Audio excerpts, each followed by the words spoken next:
Pequeños pero sabios.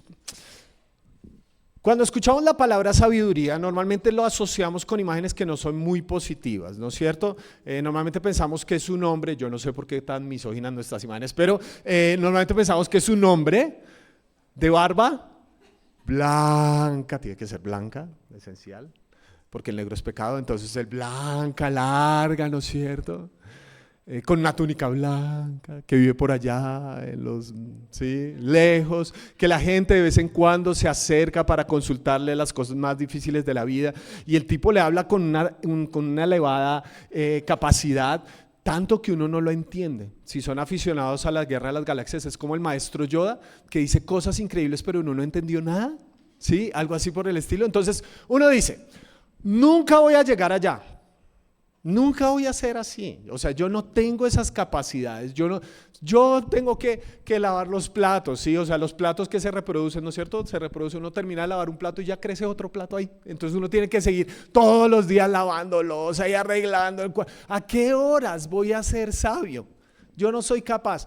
O uno dice, no, qué pereza ser sabio, sí, así como todo aburrido y todo, pero sin embargo, creo que la Biblia nos muestra que la sabiduría es algo que nosotros podemos vivir.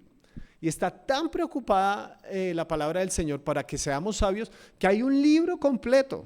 Bueno, he hecho varios, pero de hecho un libro completo está dedicado exclusivamente al tema de la sabiduría.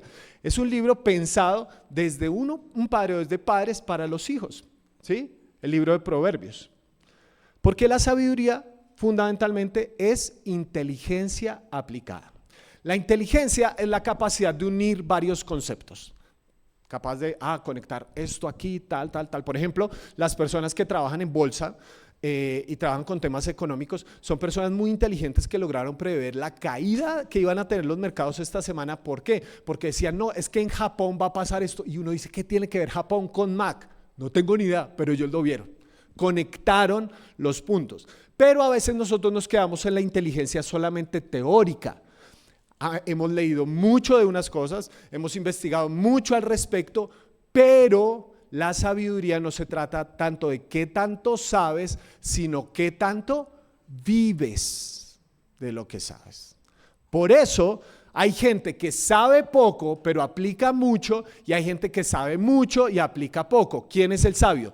El que lo poco que sabe, lo aplica. Entonces se dan cuenta que no es una cuestión de edad tampoco, porque hay jóvenes que pueden ser sabios y ancianos que pueden ser necios, ¿sí o no? No es una cuestión de edad. Estamos en una era donde la gente, algunos teóricos lo han llamado la invasión de la eterna adolescencia, donde tú encuentras gente que dice, no, yo soy un adulto joven de 52. No, parce, ya usted está al borde de la edad mayor, ¿sí? Sí. La madurez tiene que ver con cómo vamos viviendo lo que conocemos, lo que entendemos. Pero también hay otra dimensión de la sabiduría.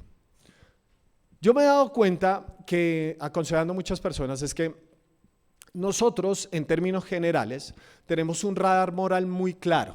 Es decir, sabemos que hay cosas buenas y cosas malas. Hasta el momento no sé, de pronto me llevará una sorpresa algún día, pero nadie se ha acercado y me dice, Miguel, necesito un consejo. Sí, cuéntame. Es que quiero matar a mi suegra sin dejar rastro. No, nunca nadie. Nadie. Miguel, ¿cómo hago para desfalcar a mi empresa según la voluntad de Dios? No, nadie.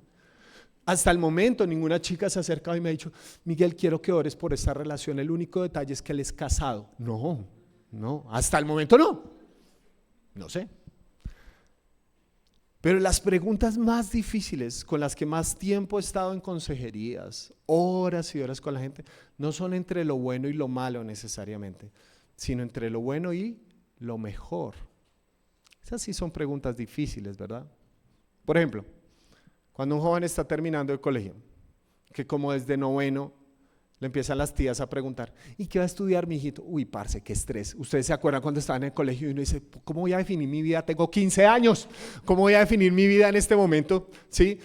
Y No es que la arquitectura sea buena y el derecho sea malo, no. A veces estamos entre dos carreras. ¿Cuál es la mejor de acuerdo a tus capacidades, a los dones, al tiempo que quieres invertir leyendo? Eso es otra pregunta, pero son preguntas difíciles.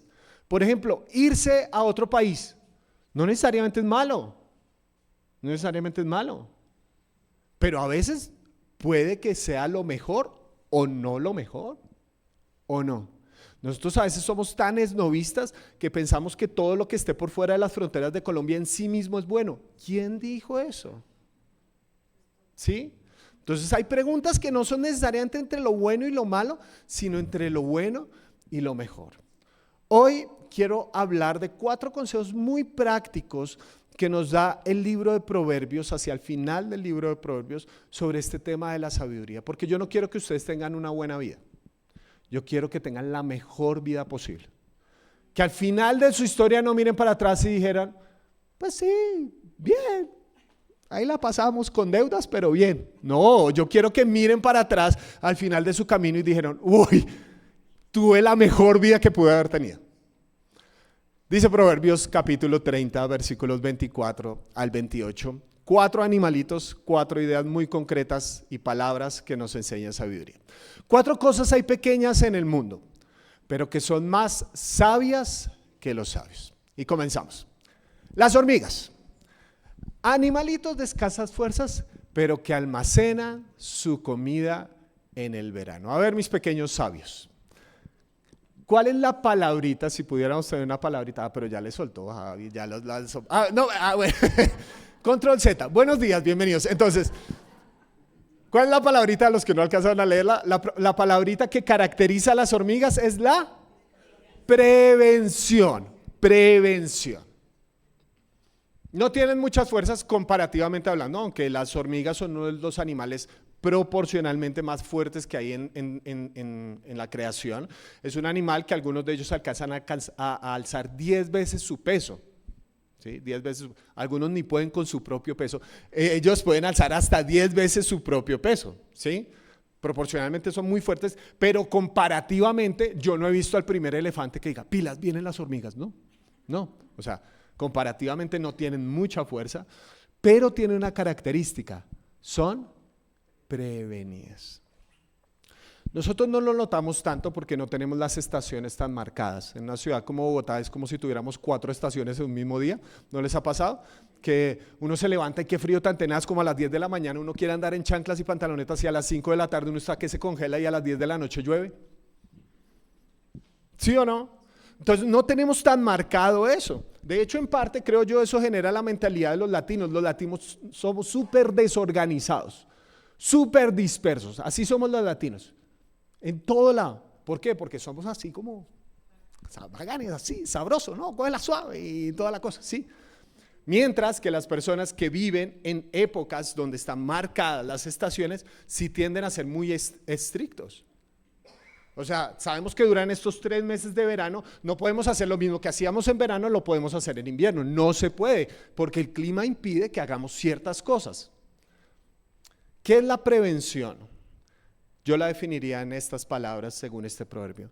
La prevención es saber que el invierno siempre llega.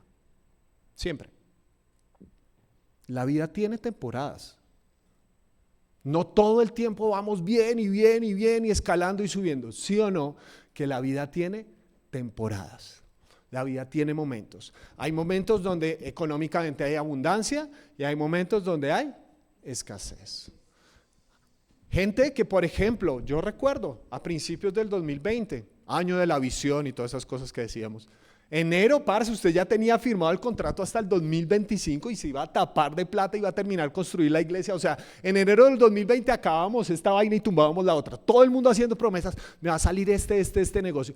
Y llegó un bichito que ninguno ha visto hasta el momento. Nadie ha visto un COVID. Hola COVID, ¿cómo están? Nadie ha visto un COVID. Y cambió absolutamente todo. ¿Sí o no? Porque la vida es temporadas.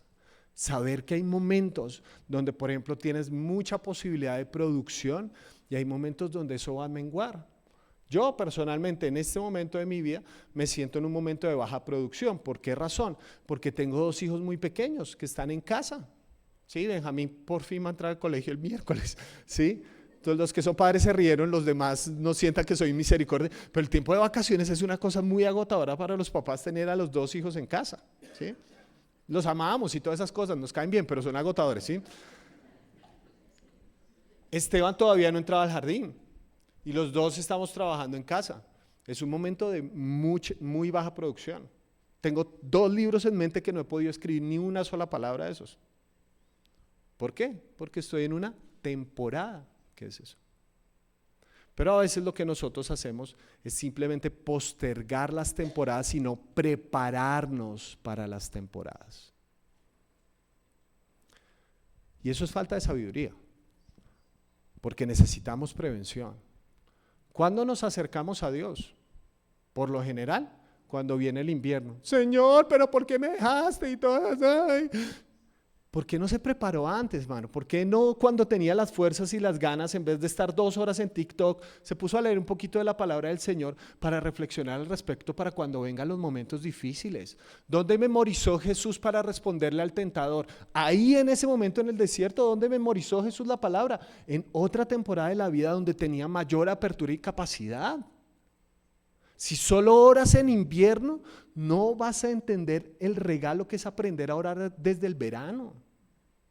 Si solo te congregas en la inmunda, solamente te vas a congregar probablemente 3 meses al año. Hemos hecho estudios estadísticos dentro de la iglesia y ¿saben cuáles son los 3 meses de mayor afluencia de gente por lo general en los 10 años anteriores? Enero, febrero y marzo. ¿Saben por qué? Porque en diciembre todos prometemos, este año sí voy a la iglesia, este año sí hago dieta, ¿sí? ¿Y cuánto nos dura ese? 3 meses. 3 meses. Eso es falta de prevención.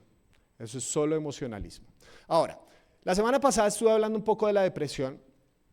Ahora, simplemente para una mención. Porque aquellos de ustedes que luchan con la ansiedad, en este momento están ansiosos, ¿sí? Porque están diciendo como, no, ahora sí, no, me toca pensar, Dios mío, salgo aquí y me toca coger el SITP. Uy, ese SITP por aquí es bien demorado. 15 minutos, uy, 15 minutos, Miguel se pasó 17 minutos. No, eso no puede ser. No, y ahorita me toca ir a donde la tía, la tía que nos drena. Y entonces empiezan a pensar un montón de cosas hacia adelante. Hay una diferencia entre la prevención y la ansiedad. La ansiedad paraliza, mientras que la prevención moviliza. La ansiedad, por lo general, lo que hace es empeñar nuestra fuerza en un futuro imaginario. No es algo que ha ocurrido. No es algo que ha ocurrido, sino que nos imaginamos y por lo tanto no nos movemos.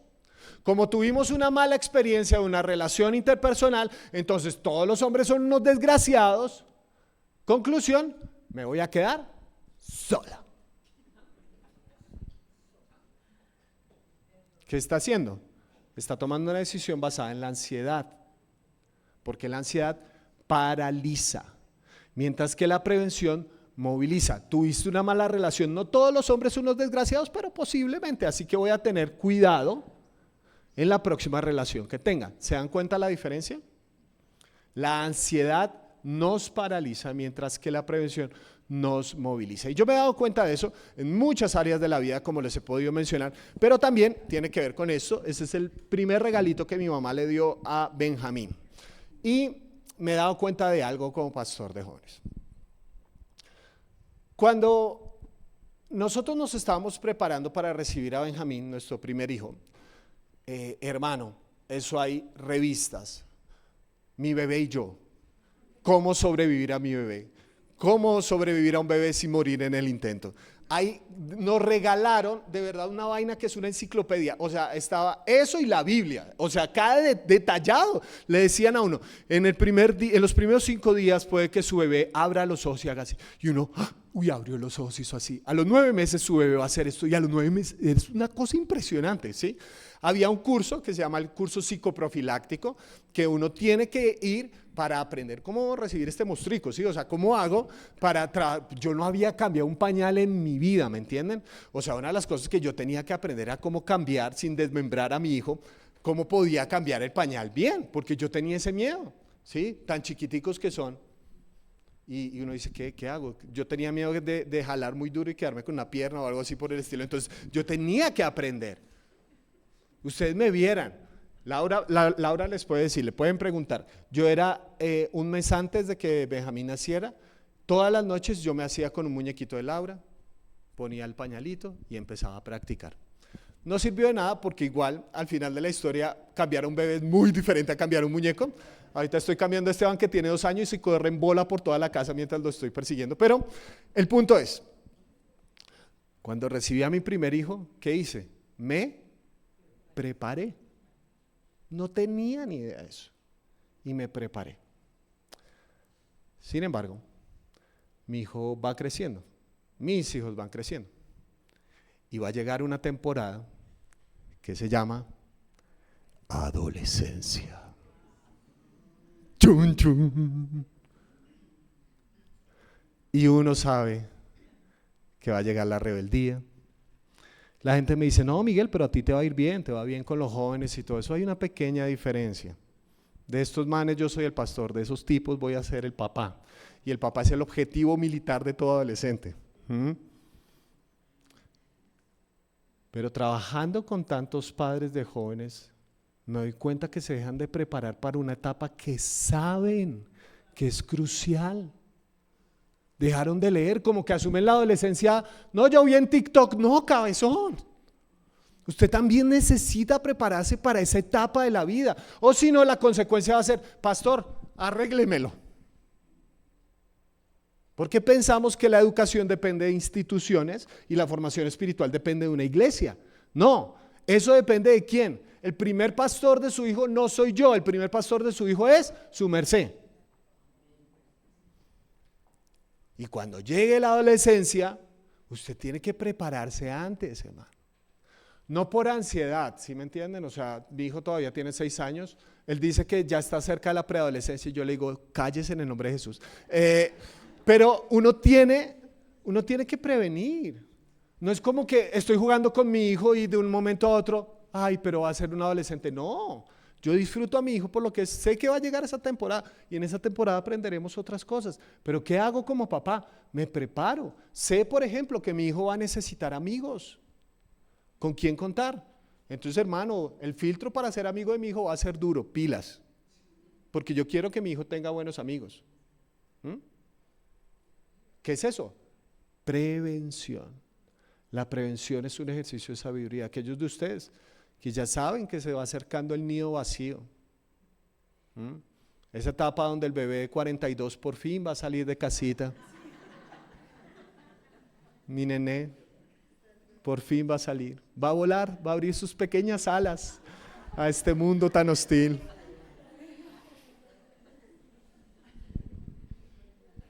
¿Cómo se han preparado para eso? Porque su vida durante las anteriores décadas ha girado en torno a esa relación. ¿Cómo se han preparado?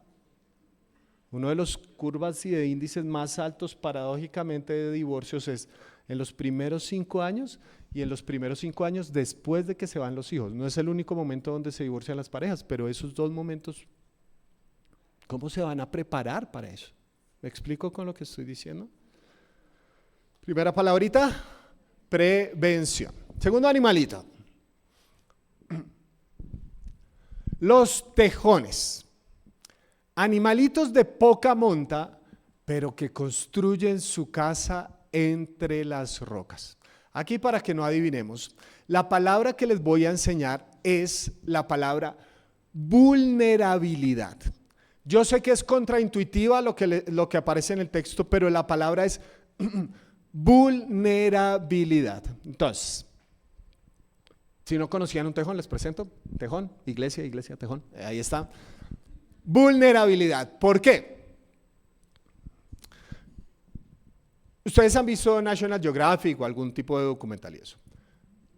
¿Dónde duermen los leones en la sabana africana, por ejemplo? ¿En dónde duermen los leones? Y nos acercamos a los leones, los cuales duermen a la intemperie. Duermen a la intemperie.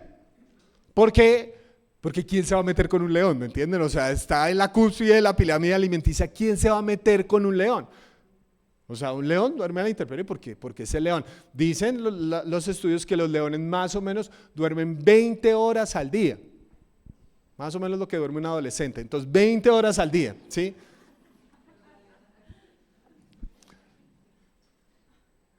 Nadie se va a meter con el león. Por eso el león no está buscando refugio. Pero si usted fuera un tejón y usted un día dijera, hoy me autopercibo león.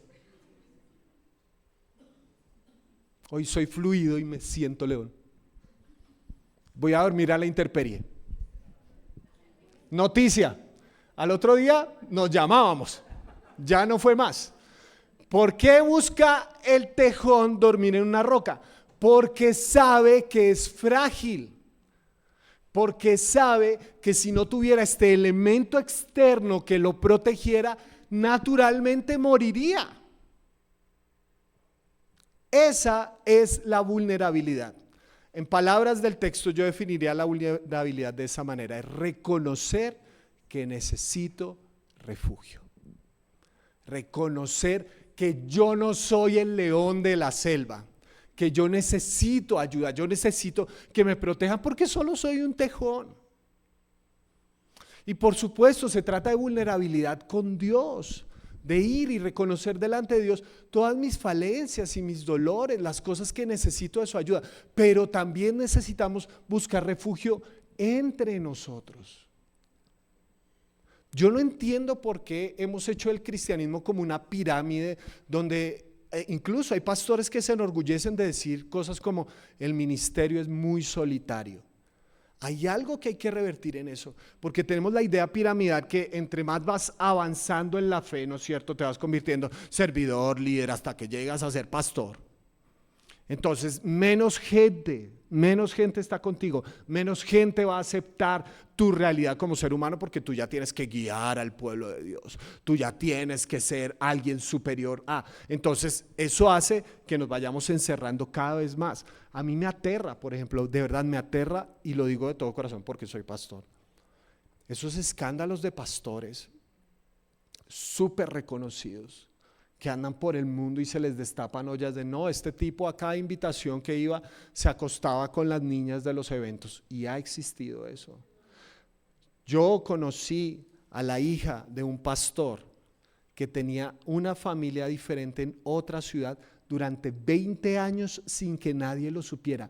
20 años, hermano, 20 años sin que nadie lo supiera, y el pastor tenía las dos iglesias. Primero un mago, ¿me entienden? Pero ¿cómo hace uno? La pregunta que yo tengo es, ¿no tuvieron a nadie a quien contarle antes? ¿No tuvieron la posibilidad de acercarse a alguien y decirle brutalmente honesto desde el principio, oye hermano, me está llamando la atención una vieja que no es mi esposa? Y que en la iglesia no le dijeran, ¡ay, qué has tú! Sino que le proveyeran refugio y le dijeran, hermano, cuando esa vieja le escriba, la bloqueamos o la chuzamos, pero no lo dejamos solo, ¿me entienden? Lo cubrimos, lo guardamos, porque somos vulnerables. ¿Cuándo se gradúa uno de ser humano? Nunca. Esta es la bendita paradoja de la vulnerabilidad. Cuando no eres vulnerable, entonces eres vulnerable. Cuando no eres vulnerable, ahí eres vulnerable. Cuando no eres capaz de reconocer tus rupturas delante de las personas, cuando no eres capaz de reconocer tus debilidades con otros, ese es el mayor momento de vulnerabilidad en tu vida. Antes de la caída viene el orgullo. El orgullo. Por la gracia de Dios me han invitado a muchos campamentos de jóvenes a predicar en distintos lados, y siempre le pido a los organizadores, por lo general son unas 6 charlas o un poco más en el fin de semana, y siempre que me llaman y me dicen, bueno Miguel, pero ¿cuáles son tus requisitos? Yo no, que me lleven, me den comida, y pues les quiero pedir algo muy especial, que una de las sesiones sea un momento donde los jóvenes puedan hacer preguntas. Entonces les pido que corten papelitos, que cada joven tenga un esfero y anónimamente los muchachos puedan hacer las preguntas que quieran. Es decir, voy a tomar una hora de ese fin de semana, una hora para contestar las preguntas, ojalá sobre el tema, pero siempre las dos preguntas que en todos los campamentos de jóvenes de la historia humana me han salido son dos preguntas. Uno, si los extraterrestres existen, y dos, si los tatuajes son pecados. Ya, listo, esas son las dos preguntas que ineludiblemente salen. Bueno, no vamos a contestarlas aquí, ¿listo? Algunos parecen extraterrestres. Bueno, entonces, una vez estábamos en Barranquilla hace unos años y conozco a los organizadores, les pedí que una de las sesiones por favor fuera de preguntas, porque para mí es muy importante la cultura del diálogo, no solo del monólogo, sino que nos escuchemos y hablemos. Y recibo una pregunta. Estábamos hablando sobre la relación con Dios, conexión con Dios. Pilas, esto me lo está preguntando un joven probablemente de 16, 17 años. ¿Cómo hago para tener una relación en constante crecimiento con Dios? 17 años. ¿Cómo hago para tener una relación en constante crecimiento con Dios? ¿Qué responde uno a eso? ¿Qué pregunta, no? ¿Qué pregunta? Como tengo confianza con los organizadores, yo le digo, Daniel, ¿tú tienes una relación en constante crecimiento con Dios? Y él me dice, no, Miguel, la verdad no. O sea, hay días donde me siento como dando vueltas en el mismo lado y como que no crezco. Vale, Helen, ¿tú tienes una relación en constante crecimiento con Dios? No, Miguel, pues yo a veces voy a la iglesia porque toca, no porque quiera, porque trabajo ahí y me pagan por eso. ¿Ok? José, ¿y tú tienes una relación en constante crecimiento con Dios? No, Miguel, no. Hay días donde me quedo dormido orando. ¿Sí? Como que me acuesto y digo, voy a orar acostadito. Señor, gracias por este. En el nombre de Jesús, amén. ¿Sí? A él le pasaba eso, aquí no pasa eso. Y después de escuchar a esos líderes tan vulnerables, yo le digo a él, bienvenido al club de los seres humanos. ¿Sí o no que la relación con Dios es así? Hay momentos donde uno siente que dio 2 pasos adelante y 5 para atrás. Hay momentos donde uno siente que va subiendo hasta una cumbre y de un momento a otro se cae de un precipicio. Hay momentos donde siente que uno está dando círculos y círculos sobre el mismo lugar. ¿Por qué? Porque así funciona la vida. Si alguien te dice que tiene una relación en constante crecimiento con Dios, te está mintiendo. Porque hasta el mismo Señor Jesús, una noche antes de morir, dijo, yo no quiero hacer tu voluntad. No tengo ganas de eso. Les pregunto, ¿ustedes creen que esos pastores de jóvenes perdieron autoridad delante de los muchachos? No. Al contrario, ganaron verdadera autoridad. Porque la autoridad no se impone, la autoridad se inspira. Y nos inspiramos por personas que son de carne y hueso, por personas que son reales, por personas que luchan con la crudeza del día a día. La vulnerabilidad es un ejercicio de santidad y de sabiduría, porque estamos mostrándole al mundo nuestras heridas y diciendo, yo también he pasado por ahí. ¿Cómo vamos? ¿Bien? Tercer animalito, dice el texto bíblico. Las langostas, no las que se comen, sino las que se comen las cosas, que no tienen rey, pero avanzan en formación perfecta. Esa sí no la pasé, Javi, todavía. ¿Cuál es la palabrita de sabiduría que distingue a las langostas? Que no tienen rey, pero avanzan en formación perfecta. Determinación, ¿qué más? Disciplina. Yo lo puse así, lo puse iniciativa. Iniciativa. Dice que, ay, la embarré, ya no soy sabio. No, tranquilos. Entonces, vamos en 3 palabritas. La primera, prevención. La segunda, vulnerabilidad. Y esta tercera, iniciativa. No tienen rey. Las langostas no escogieron un rey, no votaron por. No hubo elecciones truculentas para. No tienen rey. Diferentes, por ejemplo, a otros animales del reino animal. Las abejas sí tienen una abeja reina. Las hormigas tienen una hormiga reina. Pero las langostas no. Comunistas. Entonces, las langostas no. Sin embargo, hacen lo que tienen que hacer. Esa es la iniciativa. Mi definición de iniciativa, muy fácil, es esa. Iniciativa es hacer lo que debo hacer sin que nadie tenga que decírmelo.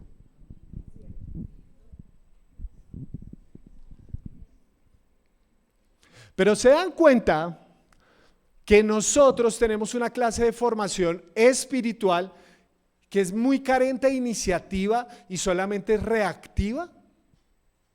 Es decir, hago algo porque el pastor me dijo que lo hiciera, o no hago algo porque eso me va a mandar al infierno porque el pastor lo dijo. Y ese es el cóctel perfecto para que haya tanta manipulación y tanta culpa dentro de los medios religiosos, por la falta de iniciativa de la gente. Podemos hablar un poco de la iglesia en ese sentido. Y es que en muchas ocasiones nosotros como iglesia no hemos entendido nuestra labor porque seguimos pensando que tenemos un rey distinto a Jesús. Que el que nos guía a nuestra misión debería ser el pastor o el líder. Eso no es así, hermano. Todas nosotras langostas ya tenemos alguien que nos dio una misión. Vayan a este mundo y prediquen el evangelio a toda criatura. Ay, pero es que yo no he estudiado teología 7 años. ¿Y qué? Pues estudie. Porque se necesita iniciativa. Pero nosotros tenemos una comprensión sumamente reactiva y pasiva del evangelio. ¿Se acuerdan que hace unos meses, espero que se acuerden, o si no aparente que se acuerdan, hace unos meses estuve haciendo una prédica que se llamaba el esquema iglesia hamburguesa, donde hablamos de la idea que muchos de nosotros nos entendemos como consumidores de la iglesia. Uy, ¿y la alabanza? Sí, me gustó, hoy sí sentí a Dios. La prédica no sentí a Dios. En la empanada lo volví a sentir. ¿Qué es eso? Reactividad, donde solamente vamos a recibir, pero nunca para dar. Una observación con todo el amor, querida iglesia. Hace unos meses mostramos aquí delante de toda la iglesia la situación económica en la que está pasando nuestra comunidad, las finanzas, que han estado en rojo durante bastante tiempo y todo lo que eso implica. Me llamó la atención 2 cosas. Primero, que al final de la presentación la gente aplaudió. No entendí mucho eso, ¿sí me entienden? O sea, como estamos en rojo, ¡ay, gloria a Dios! No, hermano, esto es peligroso, ¿sí me entienden?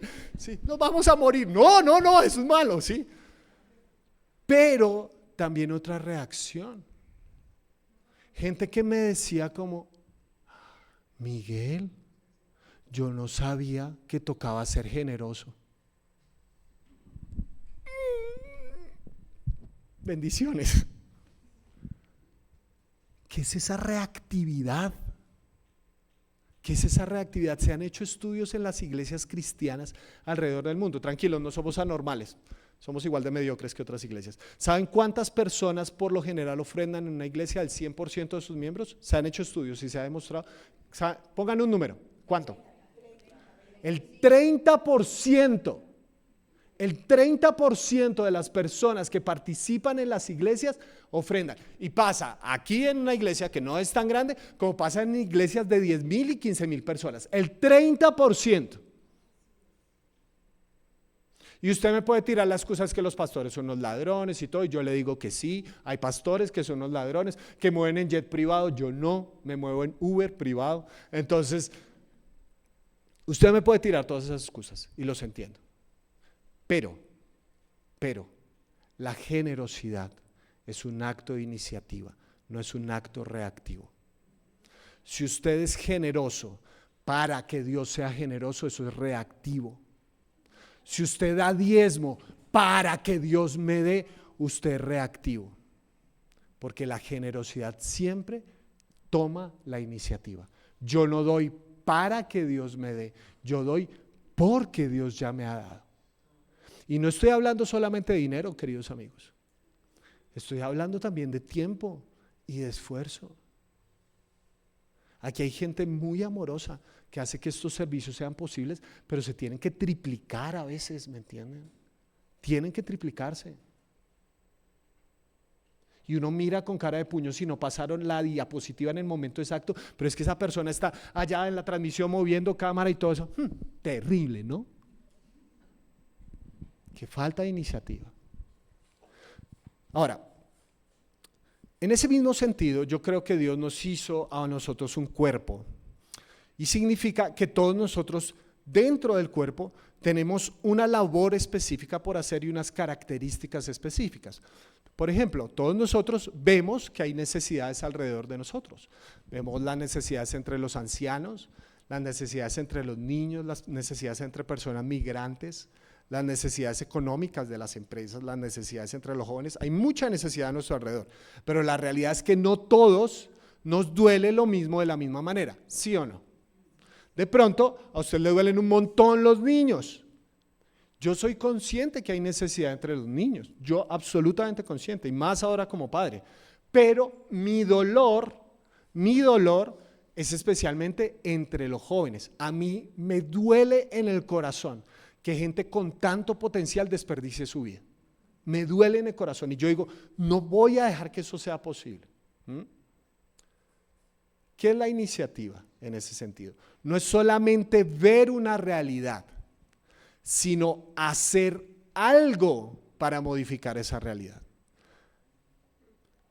Porque si solamente vemos la realidad pero no hacemos algo, nos quedamos solamente en la crítica. Pero la iniciativa siempre actúa.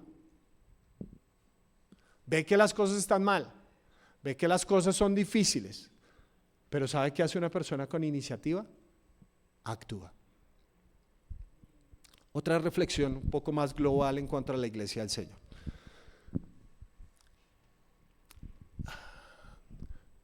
¿Saben cuántas veces en toda la Biblia se menciona, y es una discusión entre teólogos aún hoy en día, se menciona la palabra o el concepto homosexual en toda la Biblia? Insisto, es una discusión, algunos les podrán decir que menos, hay otros que incluso dicen que no se mencionan, pero ¿saben cuántas veces en toda la Biblia se menciona la palabra homosexual? Tiren un número. 2. No, ustedes que han leído toda la Biblia, se la pasan en esas cosas. Cuéntame por favor, mis queridos teólogos.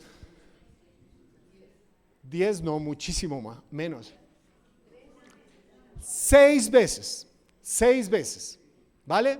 Igual está en discusión, algunos menos más. 6 veces en toda la Biblia, 66 libros, 6 veces. ¿Va? ¿Saben cuántas veces se menciona el cuidado del huérfano y de la viuda? Tiren un número. ¿30? No, poquitico, papito. 382 veces, 382 veces.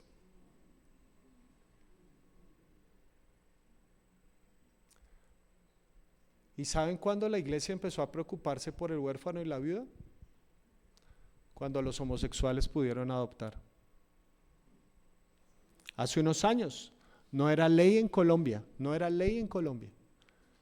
que las parejas del mismo sexo pudieran adoptar, no era ley. Pero había huérfanos, ¿sí o no? Y en un país cristiano, entre comillas, como Colombia, ¿cuántos cristianos hay? ¿Usted cuántos huérfanos cree que hay en Colombia? ¿10,000? No es menos, es mucho menos que eso, de verdad. Nosotros alcanzamos a hacer unas preguntas por ese tipo de procesos y son mucho menos que eso, en serio. En Colombia hay cerca de 10,000 personas huérfanas. Es probable que algunos de ellos obviamente no hayan sido registrados, pero digamos que haya 10,000 personas huérfanas, 15,000 personas huérfanas. En un país que tiene tantos cristianos, ¿qué debería haber pasado hace años? que no hubiera huérfanos. Pero ¿cuándo empezamos a poner el grito en el cielo? Cuando los homosexuales pudieron adoptar. El Señor habla 382 veces: cuiden al huérfano y a la viuda. Y no hicimos caso. Simplemente reaccionamos y pegamos el grito en el cielo porque ahora sí se va a volver Sodoma y Gomorra esta vaina. Y nos olvidamos de nuestra falta de iniciativa delante del Señor. La gran mayoría de nuestros pecados, queridos hermanos, radican en la falta de iniciativa. Porque no corremos cuando tenemos que correr, no pedimos ayuda cuando tenemos que pedir ayuda, sino que reaccionamos cuando es demasiado tarde. Y el último animalito, las lagartijas. Perdón si alguno tiene fobia, busqué las mejores fotos que encontré. Que se atrapan con la mano, pero que habitan hasta en los palacios de los reyes. La palabrita extraña es audacia, audacia. Entonces, resumamos, las 4 palabras son: primera, a ver si se acuerdan, prevención; la segunda, vulnerabilidad; la tercera, iniciativa; y por último, audacia. Audacia. En los climas cálidos, como donde se escribió este texto, ustedes han ido, si han tenido la oportunidad de viajar, ¿no es cierto? Ya ahorita Chía es clima cálido, pero si han tenido la oportunidad de viajar, saben que en los climas húmedos y calientes hay lagartijas. Ineludiblemente por la noche. Usted puede haber dormido en un caserío pues súper rural, hay lagartijas, pero también puede haber dormido en un hotel 5 estrellas y ahí las encuentra. Una vez viniendo, creo que era de Barranquilla, de Santa Marta, estaba precisamente en un congreso de jóvenes y por alguna razón, no sé si vieron que eran muy corticas las sillas o algo así, me dicen: señor Pulido, ¿desea ascender a primera clase? Y yo, no, ¿qué te pasa? No, sí, obviamente le dije que sí, me ascendieron sin ningún costo y estábamos en ese clima húmedo. Y cuando yo me siento, yo digo: uy, primera clase. Esto va a ser una ilustración para alguna prédica en algún momento de la vida. Esto, yo ahí sentado, ¿no es cierto? O sea, le ofrecen a uno, no tiene que pagar por esas cosas, sino que le dan a uno. Sí, ese día comí como nunca, pedí esto, entrada y todo, aunque era vuelo de media hora, eso comí como si no hubiera un futuro. Pero me pasó algo muy extraño. Un avión, primera clase. Y antes de salir, ¡sup!, veo pasar una lagartija chiquitica. Y yo pensé: está infeliz. Una lagartija viajando en primera, ¿me entienden?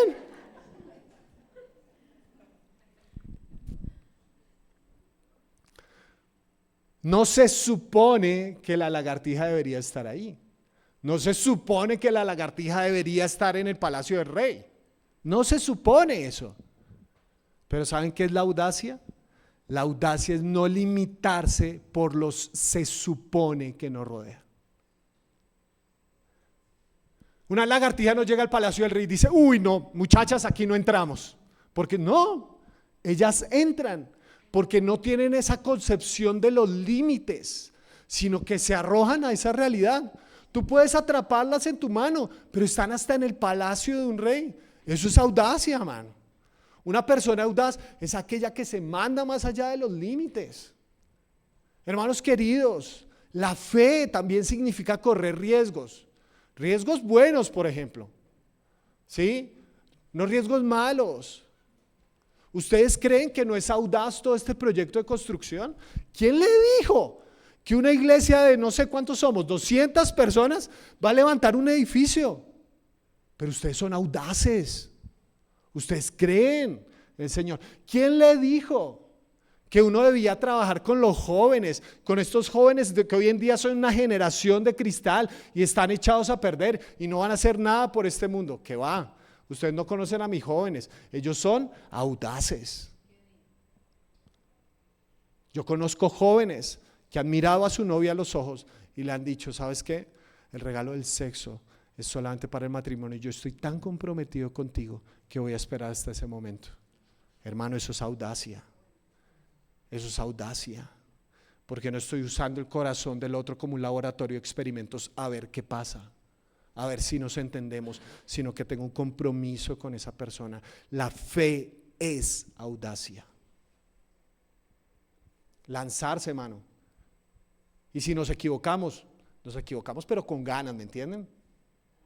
Pero con fuerza, con fuego. Que no lleguemos al final de la vida con un montón de ¿qué hubiera pasado si en la mente? Sino que dijimos, pasó esto por la gracia del Señor. Hay una historia que me llama mucho la atención. No la citamos mucho en las iglesias cristianas porque Macabeos pertenece a los libros deuterocanónicos, ¿está bien? Pero es buenísima, de verdad. Macabeos es como Game of Thrones, pero ahí, ¿me entienden? O sea, es increíble los libros de Macabeos. Hay una que me encanta, una parte de una historia que me encanta. Los macabeos estuvieron en la época de los griegos, cuando Alejandro Magno estaba gobernando y después todos sus gobernantes estaban conquistando básicamente todo el mundo conocido. Resulta que dentro de los armamentos que ellos desarrollaban estaban los grandes elefantes, ¿vale? Que como ellos conquistaron básicamente hasta la India, entonces lograban traer elefantes desde allá. Entonces los elefantes básicamente eran los tanques de la época. Y llegan a donde están los macabeos para conquistar el territorio de Israel. Y creo que es Judas Macabeo, si no estoy mal, el hombre que llega y en su caballo contra todo el ejército de los griegos atraviesa en medio de las milicias, esquivando todas las espadas de los caballos y de las personas que iban a pie, hasta meterse debajo del elefante y lo chuza en la mitad y el elefante cae sobre él. O sea, si vamos a morir, que sea con estilo, hermano. Si vamos a ir allá, vamos a ir pero en llamas, ¿me entienden? Vamos a hacerlo con fuerza, con ganas. Eso es audacia. Porque no solamente quieres una buena vida, quieres la mejor vida posible, que valga la pena hasta el fin de tus días. Y se necesita audacia para pasar de lo bueno a lo mejor. Se necesita audacia en esta vida para ir de lo bueno a lo mejor. Termino con una historia personal. Este libro es mi tercer libro, el cual pueden conseguir a la salida de la iglesia. Estarán apoyando una fundación constituida por mi esposa, mis hijos y yo.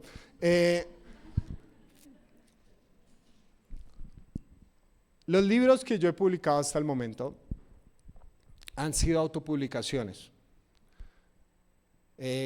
Por la gracia del Señor he encontrado personas que son muy buenas editando, porque uno ve un libro como si fuera un hijo. Apenas nace, todos lo ven feo menos el papá. Los niños son feos cuando nacen. Incluso tu hijo también fue feo, ¿sí? Y uno, no, el mío no, todos menos el mío. Cuando sale un libro, esto ha sido el trabajo de años. Entonces uno lo ve y uno dice, no, hermano, que se tenga García Márquez, vea, aquí voy. Entonces uno necesita gente que venga, revise, le dé una mirada, le diga, no, Miguel, esto no lo entendí muy bien, mueve esto aquí. Dios me ha regalado gente así a mi alrededor, gente muy capaz.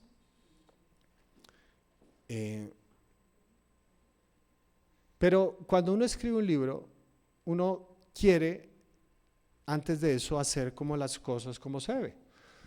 Y les voy a contar una parte de esa historia, ¿vale? Tiene que ver con el primer libro, qué gracia tiene la gracia, y también con esto. Porque escribo los manuscritos y lo mandé a 2 editoriales. Una todavía no me ha contestado y la otra, tuve la oportunidad de sentarme a hablar con el publisher de esa editorial, que es la editorial cristiana más grande en América Latina. Me pude sentar a tomar un café con él, hablarle del libro, de mi proyecto y todo eso. Y yo le agradezco mucho lo que les voy a contar a continuación, que puede sonar muy brutal, fue muy brutal, tranquilos, ya fue a terapia, fue muy brutal, pero agradezco la honestidad. Estamos hablando y le digo, mira, tengo este libro escrito y creo que puede ser una contribución para el mundo cristiano.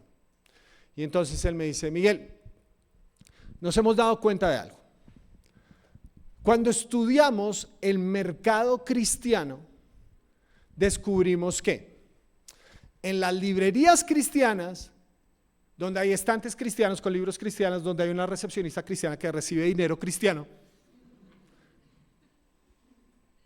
nos dimos cuenta que la gente que entra a la librería cristiana con estantes cristianos, entonces que la gente que entra a la librería cristiana no compra por tema, en su mayoría, compra por autor. Es decir, la gente no dice, quisiera saber los últimos estudios escatológicos sobre el premileniarismo. No. La gente dice, ¿qué escribió el pastor? Tal. No importa si escribió sobre cómo cuidar ratones, pero lo escribió el pastor tal. Entonces él me dice, imagínate que llega una persona cristiana a la librería cristiana donde hay estantes cristianos y ve los libros cristianos que están en esos estantes. Y voy a decir nombres a continuación que no tengo nada contra ellos. De hecho, uno de ellos es amigo mío. Entonces, ve el libro de Dante Gebel, ve el libro de Itiel Arroyo, ve el libro de Miguel Pulido.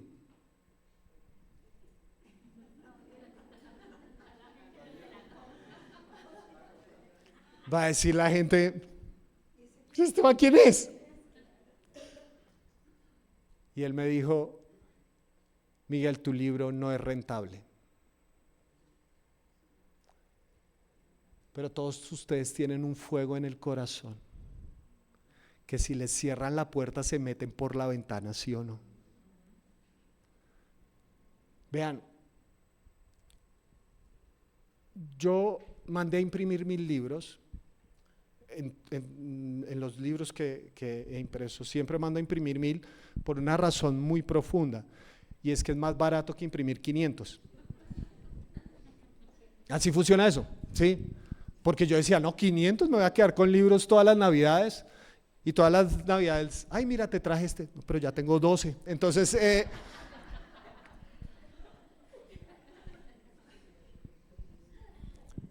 el primer libro, ¿qué gracia tiene la gracia? El primer tiraje se acabó en 3 años. Ustedes pueden pensar que es mucho tiempo, pero más o menos significa que por cada día 2 o 3 personas compraron ese libro. Tuvimos que sacar otros 500 y se vendieron. Este libro salió en el 2021. Imprimimos 1000 y ya vamos como por 800 y pedazos. Para ustedes, para cualquier autor grande, eso es una bobada, ¿me entienden? Pero para mí es como, vale la pena arriesgarse por lo que Dios puso en tu corazón. Porque no puedes cambiar el mundo, pero de pronto le puedes cambiar el mundo a una persona. Y eso vale la pena. Siempre, siempre. Sean audaces. Arriésguense por el reino de Dios. Juéguensela por Jesús. Vayan y sirvan a aquellos que están en necesidad. Si les cierran la puerta, métanse por la ventana. Y que ese corazón que tiene un fuego que parece que ahorita es una brasa, el Espíritu Santo lo vuelva a soplar para que arda, arda de pasión. Y ustedes sean una iglesia con iniciativa, audaces, que sean prevenidos, que sean vulnerables y no tengan una buena vida, sino que tengan la mejor vida posible. Oramos para terminar, ¿vale? Señor, gracias por este tiempo, por tu palabra. Ahorita cantábamos y vamos a volver a cantar, que tu voz nos llama a las aguas, a esos lugares inciertos, que sí podemos fallar, pero queremos tener la certeza que te estamos obedeciendo, Señor. Que si vamos a saltar de este lugar, es porque vamos a saltar seguros que tú estás allá. Señor, ayúdanos a ser una iglesia sabia, una iglesia que no viva una buena vida, sino que viva la mejor vida posible. Una vida donde seamos prevenidos, sepamos que hay temporadas en la vida y aprendamos a disfrutar esas temporadas y prepararnos para las temporadas que son difíciles. Que seamos una iglesia vulnerable, que reconoce sus rupturas. Ninguno de aquí se ha graduado de ser humano. Seguimos rotos, seguimos necesitando refugio. Que seamos una iglesia con iniciativa, Señor. El único rey eres tú y ya nos diste una misión. Ayúdanos a obedecerte, Señor. Y por último, ayúdanos a ser audaces, a ser valientes, a caminar sobre el agua, pero no por nuestras capacidades, sino porque tú eres el que nos llamaste. Señor, que podamos mirar atrás al final de nuestros días con una sonrisa y decir: viví la mejor vida posible, porque seguimos tu voz, Señor. Gracias por este tiempo, te adoramos en el nombre del Señor Jesús. Amén.